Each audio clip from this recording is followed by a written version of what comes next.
Hi, I'm Bintu, and I'm a board member for Beaverton Committee for Community Involvement, BCCI. Thank you for tuning in to this important event and learning more about a candidate for Beaverton Council Position 1 seat. One of these candidates will be elected on September 21st. BCCI hosts this event so that you can get to know our candidate by hearing directly from them about the issues and how they respond to your questions you submitted. We have gone through a lot of changes this past year, and Beaverton City Council will be working on many important policies that impact each of us and the livability of our city. What an incredible privilege it is for us to participate in this special election and elect our next city councillor. Thank you for participating, and please let your friends and neighbors know that this event is recorded and available online for future viewing. Lastly, I would like to introduce you to another BCCI member, a special person, a man who knows how to do his job, Eric Schmidt, who will be your moderator for this evening.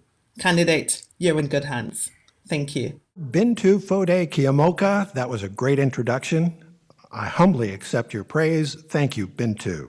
Welcome, everyone, to the Beaverton Voters Forum for the September 21st special election for the City Council position, number 1 runoff election. As Bintu mentioned, tonight's forum is co-sponsored by the Beaverton Committee for Community Involvement, BCCI, and the City of Beaverton. BCCI is an advisory committee to the Beaverton City Council. In addition to the Voters Forum, BCCI sponsors educational activities designed to promote public participation in Beaverton city government.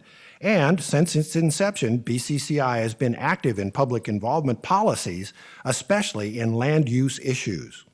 This is our 4th Voters Forum, where our audience has been completely virtual. However, we are excited tonight to be coming to you live from the Beaverton City Council chambers. We are presenting tonight's Voters Forum in person to help ensure minimal technical difficulties, but with maximum COVID precautions in place. The room has been designed with necessary distancing and precautions. We have minimal staff and volunteers on site, and they will be masked for the entire duration of this event. The candidates and me, as your moderator, will only remove their masks when they want to or when they are actively speaking, which is recognized as acceptable inasmuch as this is a public speaking event. As we continue to battle the surge of COVID in our communities, all community members are encouraged to get vaccinated, follow statewide mask mandates, and keep your distance. Wash your hands, and please stay safe. Thank you. Audience questions were submitted online, and due to time constraints, we are limited on how many questions we can ask tonight. I would like to add that we had nearly 70 questions submitted for tonight's Voters Forum. Yes, many of those questions were identical or similar in content, which indicates that many of us are facing similar issues. But there were several unique questions, and we hope to get to ask a few of those tonight. As the moderator, it is my job to edit which questions get asked, but I sincerely appreciate the help I received from my fellow Beavertonians. If your question is not asked tonight, and it's a real possibility, we encourage you to contact the candidates after the forum. Their contact information is located at beavertonoregon.gov/votersforum. That's beavertonoregon.gov/votersforum. You can find their contact information, and that's how to get a hold of them. The order of the candidates' opening and closing statements was based on an old-fashioned coin toss that we did with the candidates prior to the event starting tonight. And tonight we have timekeepers sitting at a desk in front of the candidates. Our timekeepers are BCCI member Sharon Dunham and Terry Lawler. They've done this before. This isn't their first rodeo. They have stopwatches that work, and they have signs that tell us how much time is left in a candidate's statement or answer to a question. And due to time constraints, I'm going to follow those signs and ask the candidates to stick to them. So let's get started. Tonight's forum is featuring the candidates for the City Council runoff election for Council Seat Position 1 that was previously held by Lacey Beatty before she was elected to be our mayor last fall. Since none of the candidates in that election received a majority of the total number of votes, at the May election, the 2 candidates who received the most number of votes moved forward to this special runoff election. They are Ashley Hartmeyer Prigg and Jerome Sabayan. And now it is time for the candidates to offer their opening statements with the candidate order determined by the coin toss. Ms. Hartmeyer Prigg, you selected to go first. Thank you to everyone who made this event possible today. My name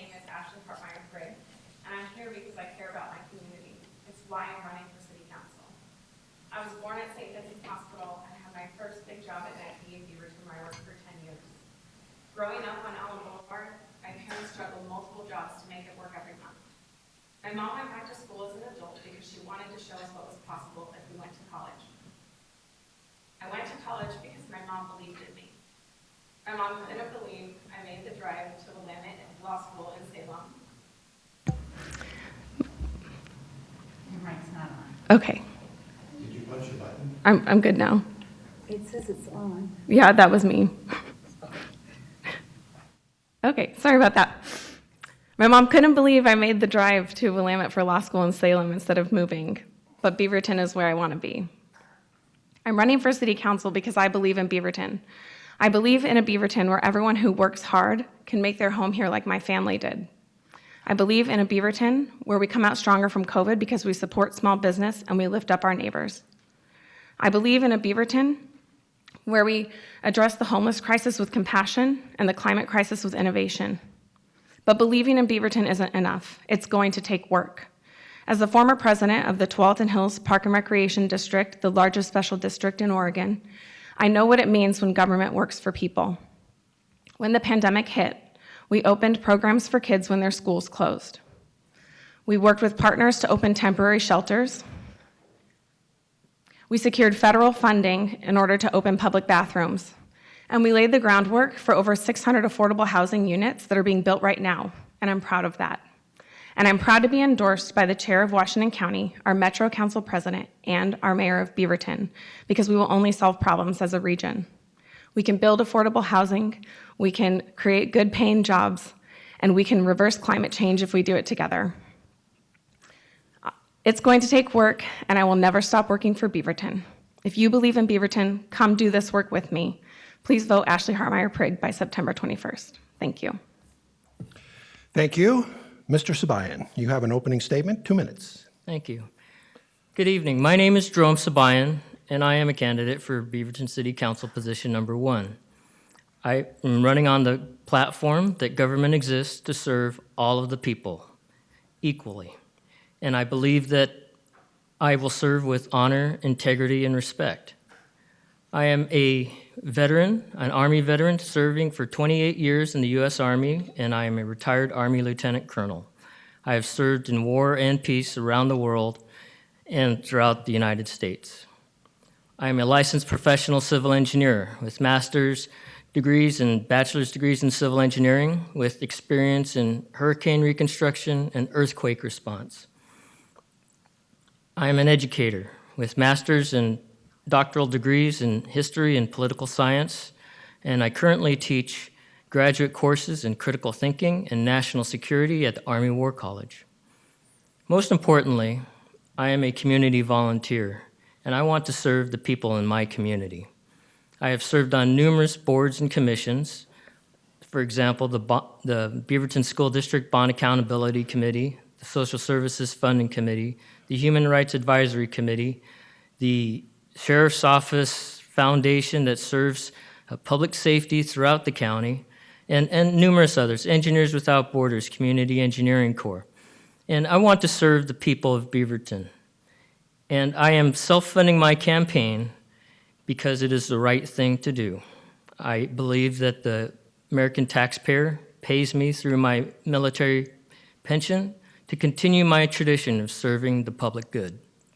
And if elected, I will donate all after-tax counselor compensation to local nonprofits serving our community. Thank you.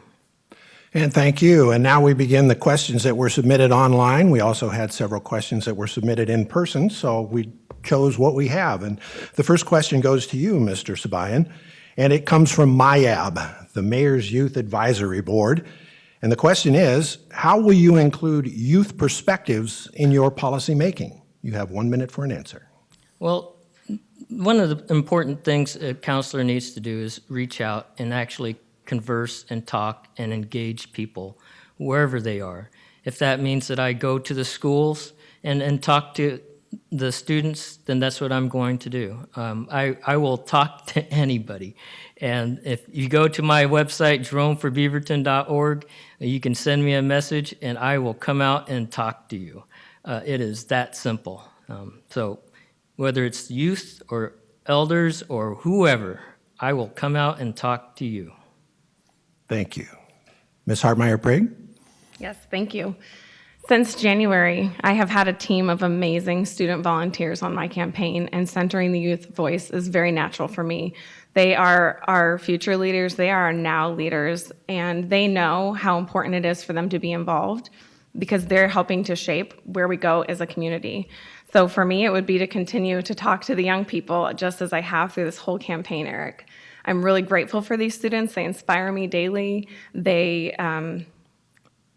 They're so in tune with caring for one another and for our community, and I do believe that listening to their voices is really important as we build the community and the city of Beaverton for the future, because it's for their future as well.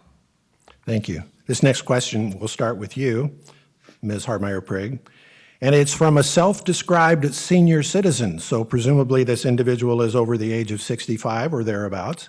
The question is, how will you include the perspective and needs of our elderly neighbors and family in your policy decisions? I love it. Thank you. One of my favorite group of constituents to get to work with when I was the chair of the Tualatin Hills Park and Rec District was our LC Stir members, which is a community for 55 and better, as we call it. And I cannot help but have gratitude for the people who have come before me and built this beautiful city.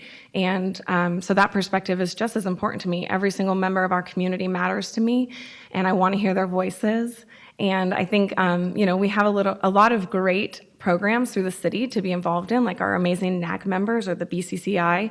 And I do think sometimes our maybe average age on those groups meets that senior citizen demographic sometimes. So they're definitely going to be a really great resource for me as a city councilor. And I, like my opponent, just like to talk to people in our community. Mr. Sabayan. Thank you. So I am at that stage of life where the next big life event for me is Social Security. And so I understand the trepidation in getting old and the questions about how do I continue to contribute to my community and my society as I get older.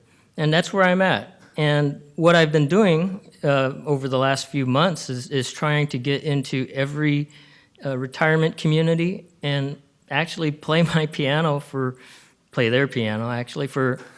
half an hour, whatever time they'll give me, and then engage the people in that community and ask them questions and ask them what's important to you, what issues are most meaningful to you that need to be solved.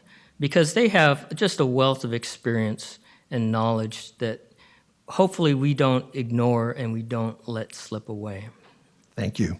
This next question is for you, Mr. Sabayan, to begin with. It's from the Highland NAC. And for those of you in our audience who don't know what a NAC is, it is a neighborhood association committee, and we have a number of them around the city. Are you willing, the Highland NAC asks, to raise taxes, fees, and expenses to address climate change? If your answer is no, explain to us how serious you are about climate change. Or are you? I think climate change is an existential threat, period. And we, as a community, as a city, need to address the ramifications, the implications, and consequences of climate change right now. As a city, we are not going to solve climate change. But I can tell you that as far as raising taxes, I think we owe it. The city government owes it to the people of Beaverton, the tax-paying members of our community, that we are good stewards of their money and that we apply those funds as we can, as efficiently and effectively as we can. And if we have so many things on our plate that need to be addressed, and climate change is definitely one of those. And I hope that we continue to pursue the climate action plan for the city, and that's what I want to do. Thank you. Ms. Hartmeyer-Prigg, same question. Would you like me to repeat it? No, thank you. I am proudly endorsed by the Oregon League of Conservation Voters, and climate change is a very, very important topic to me. I think that we need to look at a variety of solutions and strategies in order to truly reverse our impact on climate change, and I do believe we can reverse it. It is a human-caused issue, which means we can also reverse that effect.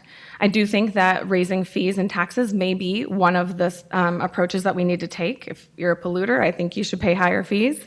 I think that if we are investing fees and taxes, we need to make sure that we're investing in green solutions and infrastructure for our entire city. That includes putting things like electric vehicle charging stations in every neighborhood in Beaverton, not just the new ones that are being built, but to really make the electric vehicle choice something that's accessible to all members of our community. Thank you. Next question is for you, Ms. Harmeyer-Prigg. It's an online submission, and it has two parts, and it is in regard to homeless people in Beaverton. Excuse me.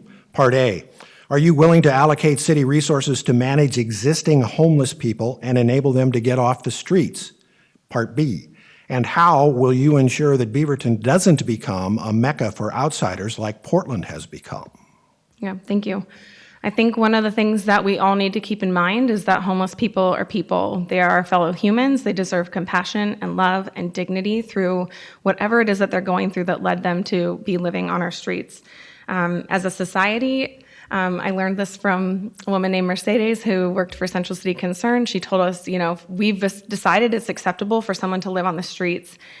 Otherwise, people wouldn't. And I think that's really unfortunate, and we can do a lot more to take care of one another. Our basic human needs should be able to be met.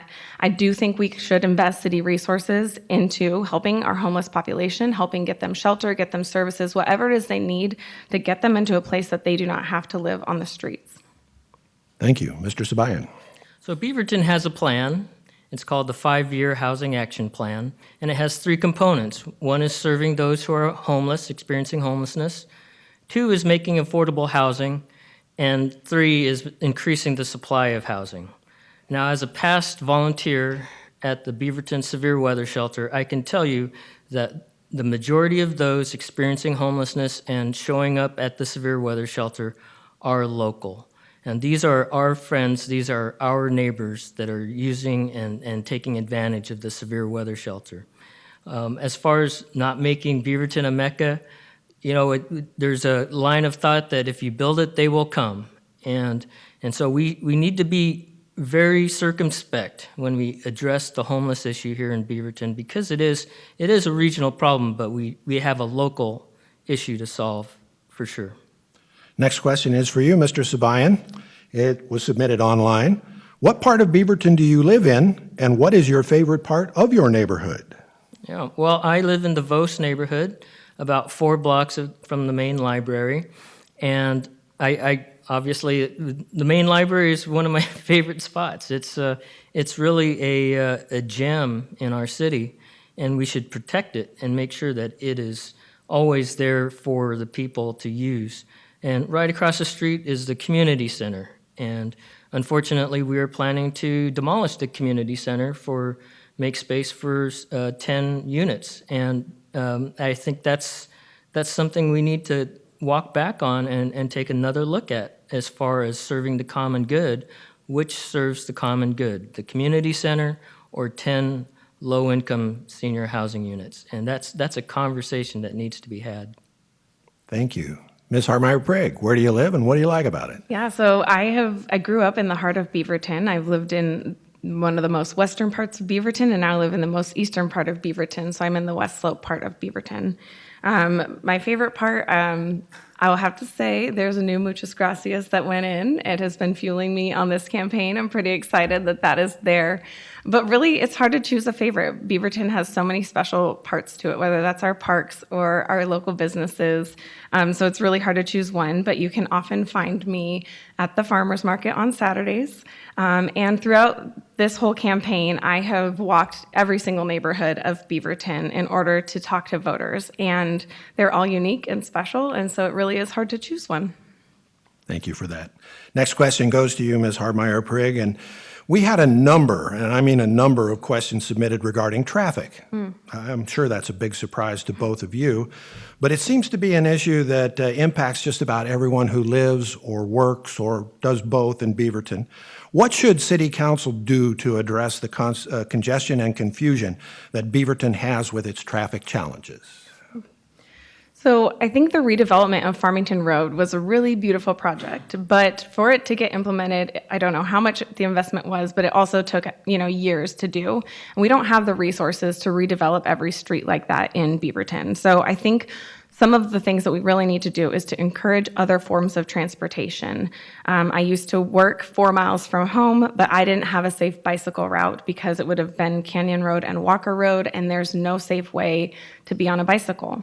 There's also a lot of places in Beaverton with no sidewalks whatsoever, which means it's not safe for pedestrians, for people who maybe use a mobility device. It's just hard to get around. And so I really think that to ease traffic, we need to make other forms of transportation an easy choice for people. I mentioned earlier electric vehicle charging stations. I think we can work with TriMet to increase bus routes to the various neighborhoods to make it easy for people to choose to take a form other than their car. And that altogether, we can ease congestion by making those choices. Thank you. Mr. Sabayan. Yeah, there are two parts to this problem, traffic and parking. And one of the problems with traffic in Beaverton is that all roads seemingly lead to downtown Beaverton, and they all run east and west. And the city is working on a solution as far as increasing pedestrian activity is what they call the loop. And the loop will connect everything from City Hall and the Round down to Fountain Park and the main library. And I am pushing for a solution of a street width elevated pedestrian and greenway that connects the Round to the library. And it's only half a mile. We can do this. And it would solve a lot of the accessibility problems between the Fountain Park and City Hall and the new Research Center for the Arts. And so there are solutions out there. We just need to be flexible.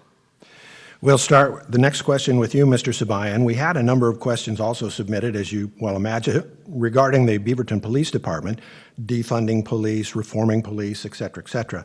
What are your thoughts on what City Council should be doing to make the BPD a community partner and not a community flashpoint? Well, I think the Beaverton Police Department is one of the best, if not the best, police departments in the state of Oregon. And the recent accreditation process verified that, and they are the example to follow for the state of Oregon. And so when it comes to the Beaverton Police Department, I think that the Beaverton Police Department is great because they provide public safety, and that is one of the core competencies that city government is supposed to do. And when I look at their community representation, they are at virtually every neighborhood association committee meeting, virtually every board and commission meeting. So they have representation in the lower levels of government. And I think that that's important. And they are I tell people, the first 3 Beaverton police officers I met were all people of color. And so there is a firm commitment there to diversity and diversity in the workforce. Thank you. Ms. Hardmeyer-Prigg. Would you repeat the question, Eric? You bet. We had a number of questions submitted regarding the Beaverton Police Department, defunding police, reforming police. What are your thoughts on what City Council should be doing to make BPD a community partner and not a community flashpoint? Yeah, thank you. Yeah, I'm so grateful for our Beaverton Police Department. I think that seeing the Beaverton Police at the neighborhood associations and having that touch point with our community now is a really good starting point for establishing that foundation for being a strong community partner. I think, just a couple weeks ago, Chief Groshong was talking about setting up an advisory committee for herself, the chief, and I think that's a really great idea to give her that opportunity. As we were talking earlier about the youth and about our senior citizens, we all need to be talking to our community to make sure that we are representing them in the way that they need to be served. So I really like the chief's idea of setting up an advisory committee for herself, and I think that that would lead to lots of great ideas of strengthening that partnership of BPD and our community. Thank you for that. Next question, and it came in online, and it goes to you, Ms. Hardmeyer-Prigg. What are your thoughts about Beaverton Police providing school resource officers in Beaverton Public Schools? Thank you. So in the springtime, the Human Rights Advisory Commission published a report. And in that report, they had a set of recommendations. And what I think was really powerful about that report was that The Human Rights Advisory Commission and the Beaverton Police held 6 months of meetings, and in partnership, they created this plan together. In the report itself, it says that HRAC and the BPD are united in seeking transformative changes that ensure that all of Beaverton's families are truly safe. And one of the recommendations within that was a recommendation to remove school resource officers from the schools. But if the city council and the school board decided not to do that, that they did also recommend additional committee work to be done to really explore that issue. So I think it's really important that we dig into the issue deeper in partnership with the school district and in partnership with our students to really understand their experience with school resource officers in the schools. Thank you. Mr. Sabayan.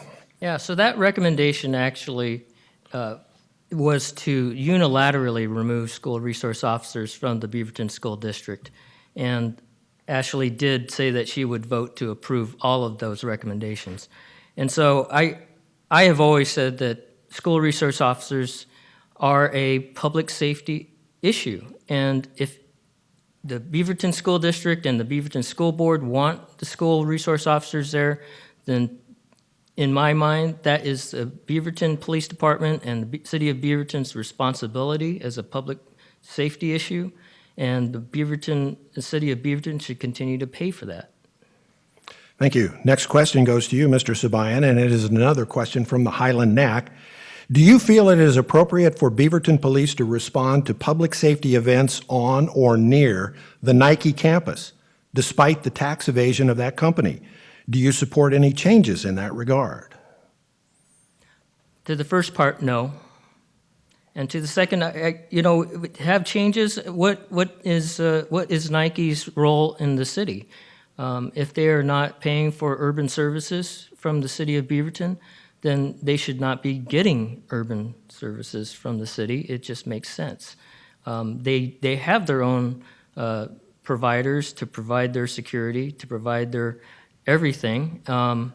So, if Nike wants to become part of the city of Beaverton, then Nike needs to become part of the city of Beaverton. Thank you. Ms. Harmeyer-Prigg. Yeah, thank you. I guess I didn't know that BPD does respond to Nike, so I guess I would have assumed that would have been Washington County Sheriff, because we have all of these different parts within the city where they're not within the city. We have pockets between the city, throughout the city, that are unincorporated areas, and my understanding is that the sheriff responds to them. So I think I would really want to understand better who does respond. I think that Nike has been a really great company for this city. It employs a lot of city residents and has helped really put Beaverton on the map as being a destination for good jobs in our area. Thank you. Next question goes to you, Ms. Harmeyer-Prigg. With COVID surging, there is a great deal of concern over the safety of Beaverton residents. Are you in favor of the recent mask mandate the city of Beaverton has set down for city facilities, residents, businesses, et cetera? And what's the city going to need to do to recover from COVID? Yeah, thank you. That is a big question. I hope you've all noticed I've been putting my mask on between answers, because the mask mandate is one of our best tools to fight the spread of COVID-19. Unfortunately, at our own hospital, St. Vincent's, we have mobile mortuaries right now. This is not a crisis somewhere else. This is a crisis here right now. And so, yes, I support the mask mandate. I would encourage everyone to get vaccinated. My intention is for the city to do as much as possible to create access to easy testing. There are other cities and states around the country that you can request a test and DoorDash will bring it to your house, and you can know right then and there if you have COVID-19. And unless and until we have much more testing going on in our community, we will not slow the spread. So it's in addition to COVID-19 vaccines, we have to get more testing. I want to help the city reach out to communities that are not meeting the same threshold of vaccination in our county and help get them vaccinated. So vaccines and testing have got to be the first thing that we are really working on as a city. Thank you. Mr. Sabayan. Yeah, I recommend that everybody wear a mask if distancing cannot be achieved. I encourage everyone to get a vaccine, particularly the Pfizer, because it has the FDA approval. But I want to also say that, before we start name-calling and belittling people who are hesitant about getting the vaccine, I want to make sure that we understand the role of science. When we talk about science, The basis of science is curiosity, it's mystery, it's doubt, it's skepticism. And so when people have doubt and they have skepticism about a vaccine, then that's an opportunity to engage in a really informed conversation about what this vaccine actually does. And rather than just calling people stupid or calling people anti-science, that is science. Doubt is part of science. And so we need to have those conversations, and the scientific community needs to have a better conversation and a better selling of how that happens. Thank you. This question goes to you, Mr. Sabayan, another multiple choice submitted question, but it's one that focuses on the priorities that City Council must make. Pardon me. And I'm quoting now, "The City Council is focused on promoting business and continuing downtown and civic center development. Yet there is a growing number of Beaverton residents who need more basic services such as health care, regular meals, affordable housing, social services such as addiction treatment, affordable child care, and more. Considering the growing attention to diversity, equity, and inclusion in civic affairs, how do you propose to balance the needs of our most vulnerable neighbors against the commitment to growth and development?" Right. So, when I think of the city of Beaverton, I know, and a lot of people know, that downtown is really going to be the engine for our recovery. And so when I see folks like the Downtown Beaverton Association doing their work and the Urban Renewal Advisory Committee doing their work, I believe that their focus is on the right place, which is downtown Beaverton, because that's where change, that's where our recovery will happen. When it comes to balancing that against the needs of people with social services and whatnot, it's important that we understand that is an important part of what the city does. But when we talk about the city as a whole, we want to be able to talk about those critical and significant factors that will bring us back. Thank you. Ms. Harmeyer-Prague. Thank you, Eric. So I'm very proudly endorsed by the Beaverton Area Chamber of Commerce, and I really believe that small business is the foundation to a strong economy. And so I'm really grateful for the work that Beaverton has done for our small business community. I think there's still more because we have not yet seen the end of this pandemic. But having people's basic needs be met is core to who I am. People should not be hungry. People should not have to sleep in their cars.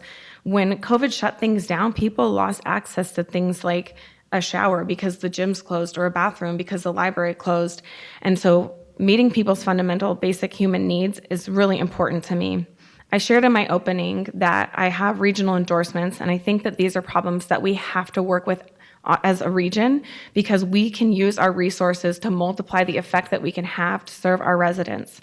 So I think that it really is going to take working with Metro, with the county, with the city, with the park district, with whoever wants to work on this issue, with the school district to serve our homeless students, and really just do our best to make sure that everyone's basic needs are met. Thank you. Next question goes to you, Ms. Harmeyer-Prague, and it is another submitted question, and I'm quoting now. "When the charter change was proposed to the residents of Beaverton, it seems the City Council severely underestimated the true cost of switching forms of government. Do you think that was just poor execution on the part of that council, or was it an attempt to hide the real cost in an effort to deceive the voters?" The author of this question continues, "I think that as the newest member of council, you should have some idea if your fellow councilors are inept or untrustworthy so that you can govern with them effectively." Kind of a loaded question, but you have a minute to answer. Well, thank you to this person for submitting your question. I think that people don't get involved in running for elected office and serving in elected office unless they care about their community. And so I do think that the intent behind the charter change was good. I think there maybe were some low estimates in there. I don't necessarily know why I wasn't part of the conversation. I would not call anyone on the city council inept. I think they're all dedicated public servants. We are finding that the true cost was much higher than anticipated. And so that's part of the growing pains. And in order for us to have a balanced budget, that means we will have to make trade-offs around that conversation. So I guess I'm interested to learn more from my hopeful future colleagues about that process. But I would never call any of the members of city council inept, no. Thank you. Mr. Sabayan, would you like me to lock and load that question again? No, I think I got it. Thanks, Okay. Eric. So, stepping back a little bit for those who don't know, the charter is essentially the how-to instruction manual for how city government works. And I have said before many times that the charter is problematic in its language, and it is self-contradictory in the way it proposes to do things. And I want to fix that, and I want to fix it immediately. And one of the things I want to do as a counselor is push for the empanelment of a charter commission made up of members of the community to review and fix the charter so that it actually makes sense. And I think a lot of people don't know that consultants had a large role to play in the charter that we're operating under right now. And I just think that a charter commission is an essential input from the people about how their government works. Thank you for that. Next question goes to you, and it's very simple. It's very close to my heart, but we actually had a number of questions about this subject. What will you do to increase broadband competition and access in Beaverton? Well, I am not going to pretend that I have an opinion on everything, and I will be honest and tell you that I do not know the answer to that question. I believe that government has a very strong and powerful role to play in the way public services are provided, and I think that the council, through its policymaking process, needs to be involved in that process. And it's important for the people, and it's important for the city of Beaverton to be able to see that process go through transparently. And so I'm not going to answer your question specifically, but I can just tell you that that is a role that the council has a role to play in. Thank you. Ms. Harmeyer-Prigg. I think with all of us working from home for coming up, 18, 19 months now, we have all probably had a moment like I did today at work where my internet just dropped, of course, right as I was about to share screen and present to my colleagues. And it is extremely frustrating. And so I do think that, COVID illustrated a lot of gaps in our infrastructure, and this is one of them. When we sent all the kids home, when we sent all the workers home, broadband couldn't keep up. And I do think that we have a lack of choice in the area. So I do think that, it's working with city staff, it's working with our city manager to go out to other broadband businesses and asking them, what would it take for you to come to Beaverton? And let's just ask them and get them to come. I know there's certain parts, before I didn't have access to a certain provider based on where I lived in Beaverton. And when I moved, I had access to another, and that didn't make sense to me. But there are certain parts where you actually have no choice, and it's really important to have a choice in that. Thank you. Turning from broadband to water rates now. We don't do anything easily here at the Voters Forum. Do you support conservation-focused water rates that charge heavy volume users more per unit of usage to fund conservation and Purple Pipe? And Purple Pipe, for those of you who don't know, is what you get, what comes out of the sky, and you use it for other purposes than drinking and bathing and washing dishes. Yeah, I think that's a great idea, to be honest. I think that we just, a couple weeks ago, we saw the infamous water hogs in the area. And I think, every year, I'd be really interested to go back and look how many years of my growing up in Beaverton did we have summers of drought. And so I do like this option of charging a premium for people who use over a certain amount of water in order to encourage conservation, and then using those rates to help our conservation efforts in the area, I think is a really brilliant solution. Thank you. Mr. Sabayan. Yeah, it makes sense for people to pay for what they use, but I want to kind of go back to the first part of your question about water rates. When people are notified that water rates are going up, the city owes it to the people to let them know it's going up and why it's going up, and be transparent again about why those rates are going up. So, for example, we had a notification that our water rates were going up 16% compared to 10 months ago. But in fact, if you go 11 months ago, it's up 35%, but they didn't tell you that. And I think that's terrible lack of transparency in how water rates are adjusted. And I think the city owes it to the people just to be honest. Thank you for that. Next question is for you, Mr. Sabayan. What are your feelings about term limits for boards and commission members? You know, these are volunteers that are on the boards and commissions.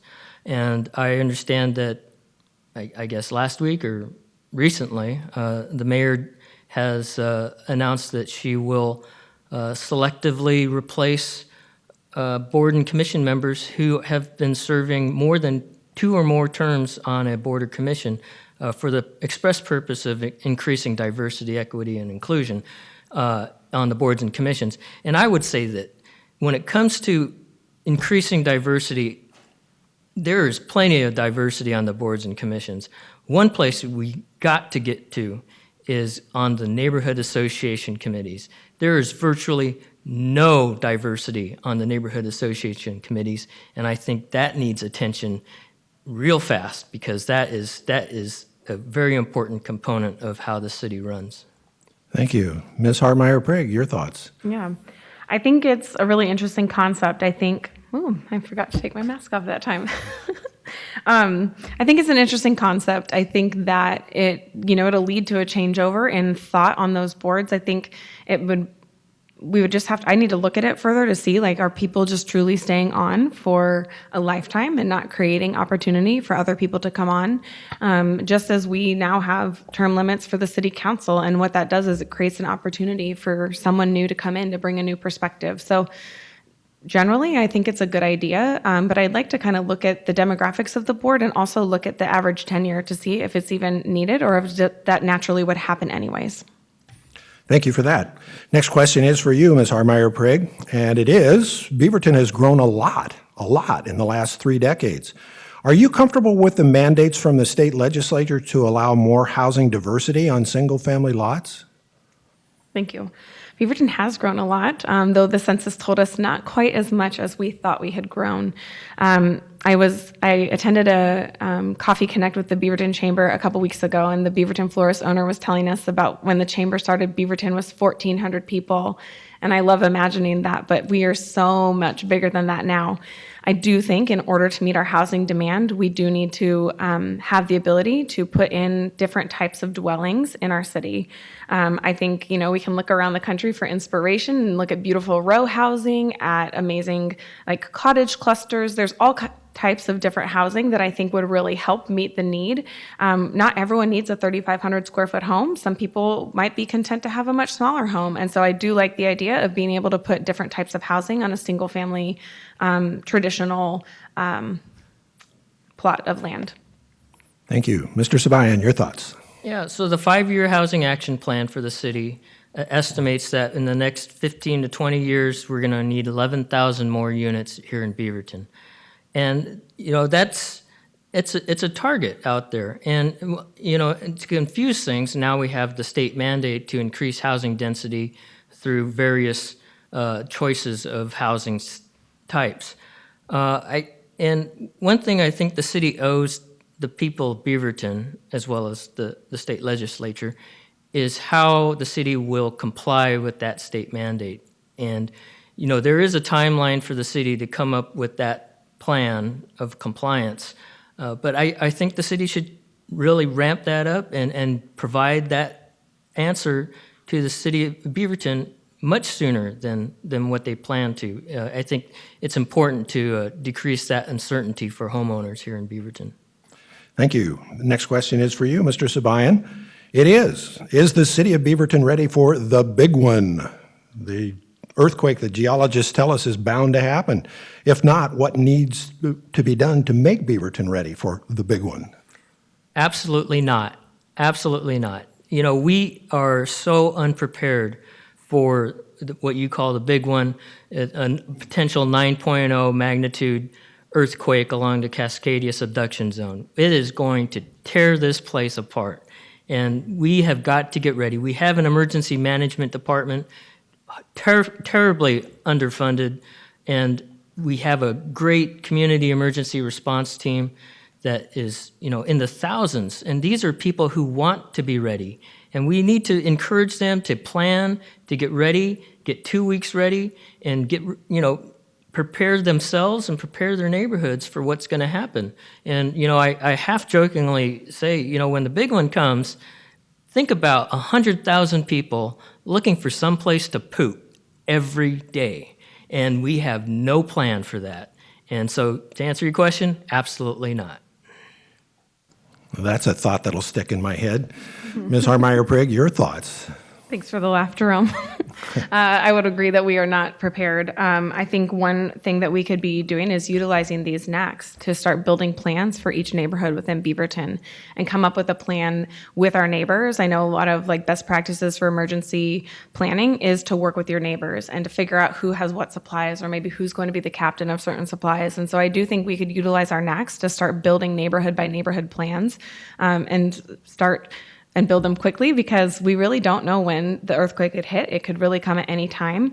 We know we're overdue. So I do think there's a lot more planning that needs to go on, and it doesn't necessarily have to happen centrally from the city. I think using our committees that are out there already, people that care about our city, to use them to help us build those plans and make it one that will work for each neighborhood.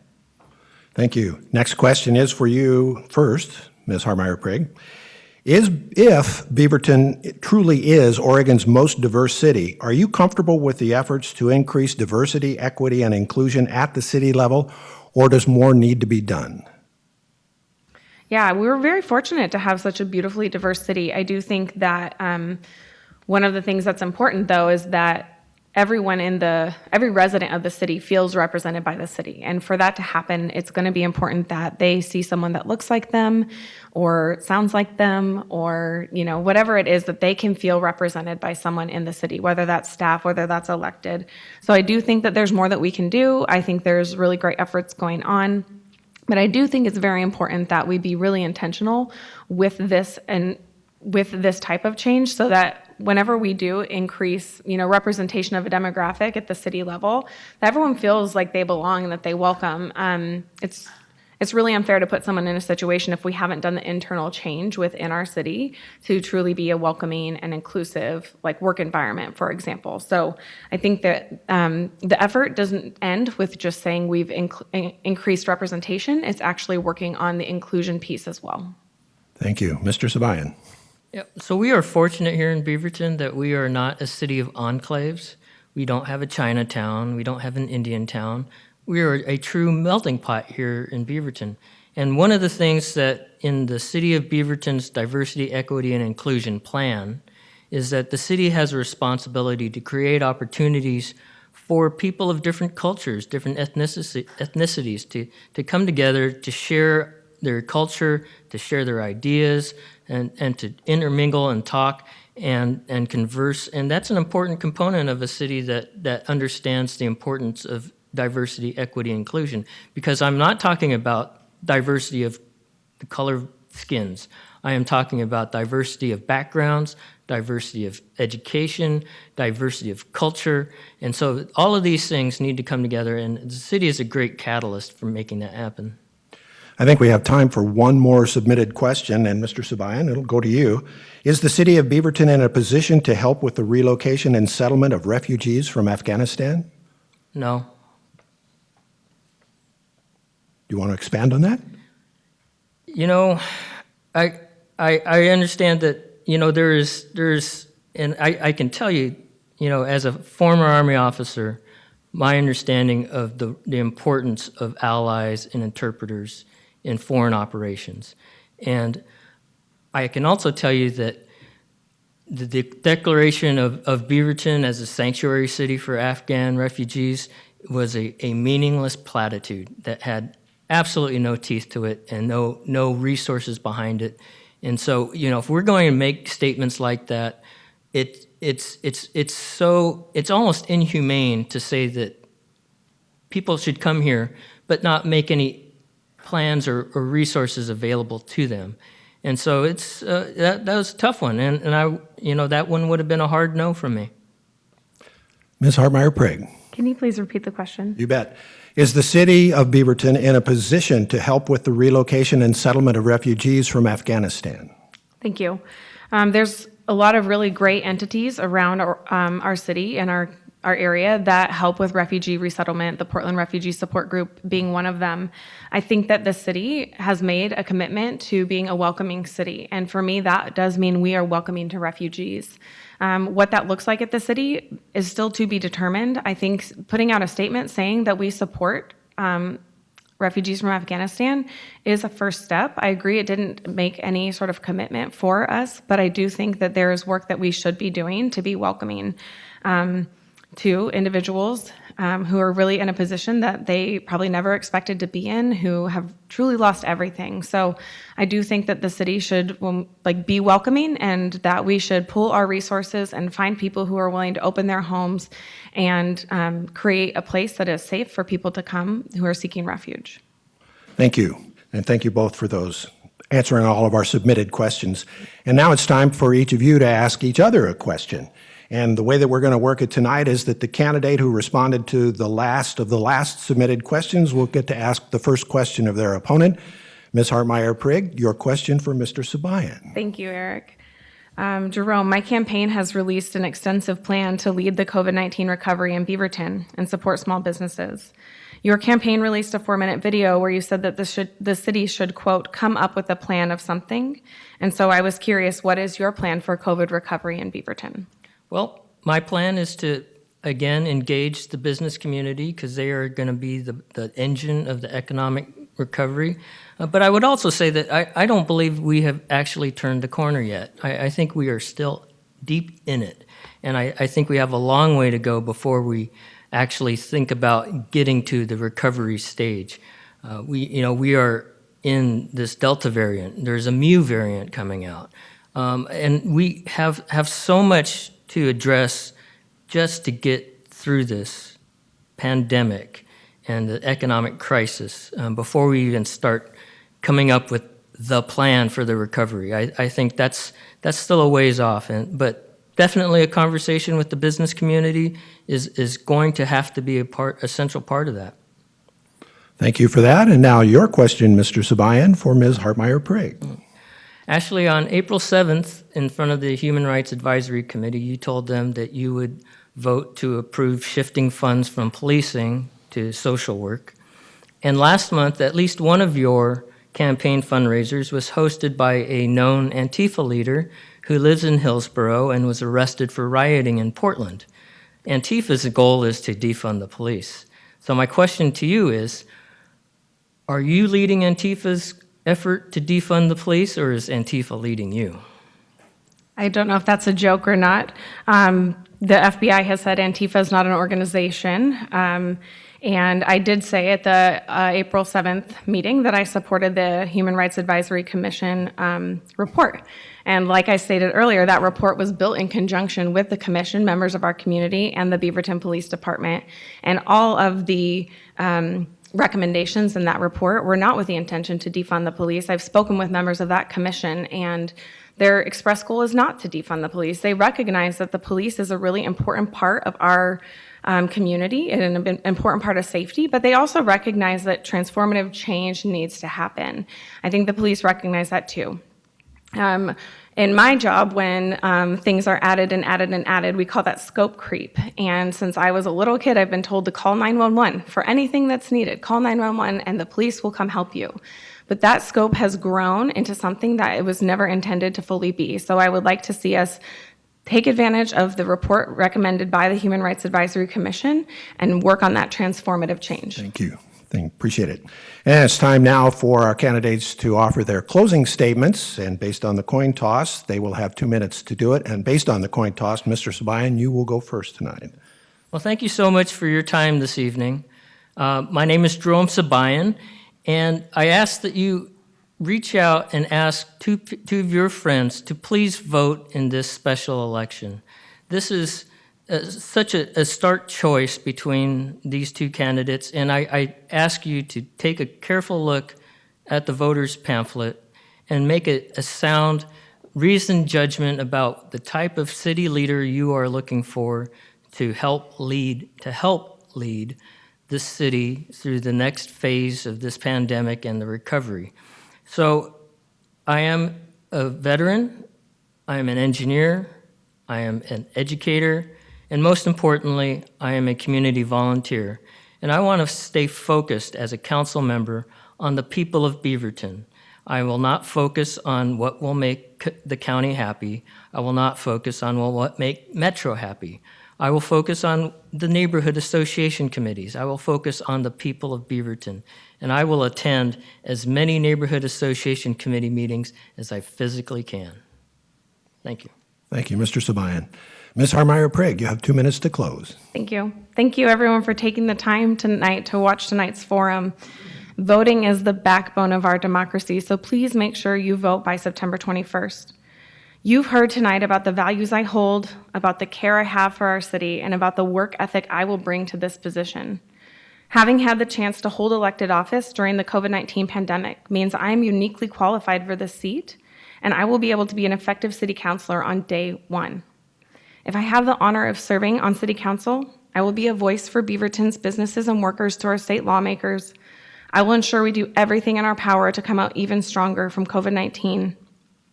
I will be the collaborator who works across our region to champion affordable housing projects and transportation solutions that prioritize reducing our impact on climate change in the city. I am proud to have received over 50 formal endorsements from across our region to show my ability to work on these problems together. Because I don't want to see another family living in their car. I don't want to see our amazing small business community shutter because we didn't put in the work to help them through this pandemic. Because I don't want to see the world around us burn because we didn't work fast enough to reverse our impact on climate change. And because believing in Beaverton isn't enough, and knowing that it will take work, I want you to know that I am ready to do that work. And if you believe in Beaverton, I ask for your vote. Thank you. And I'd like to thank both of the candidates for being here tonight. I appreciate your candor, I appreciate your thoughtful answers, and I appreciate your civility. It's a welcome change in politics today. Thank you both. And with that, ladies and gentlemen at home, we have reached the end of this Voters Forum, another virtual Voters Forum live in council chambers. Go figure. We don't know how that happened, but hopefully we'll all be back together again. Thank you especially to all of you who submitted questions tonight. We had a lot of questions to go through. We had a lot of great questions. We hope we asked the right ones. But if we didn't, you can go to beavertonoregon.gov/votersforum, find out the contact information for our candidates, and ask your question of them going forward. You will also find a link to the replay schedule that on TVC TV for this Voters Forum. And don't forget that your ballots must be received by 8 p.m. on Tuesday, September the 21st. Ballots received after that time will not be counted. There are drop boxes all over the city of Beaverton. I strongly suggest you use the one at the city library because it's a great place to go and you have a large turnout lane and you can just drop your ballot off. I would like to thank TVC TV and all of the volunteers who helped make tonight happen. My special thanks to Lanny Parr and Francisca Rose for the great work that they did from the neighborhood office at the city. You gals rock, no doubt about it. You do a great job every year. With all of that, let's say good night, stay safe, stay sane, stay diverse, stay tuned. Good night, Beaverton.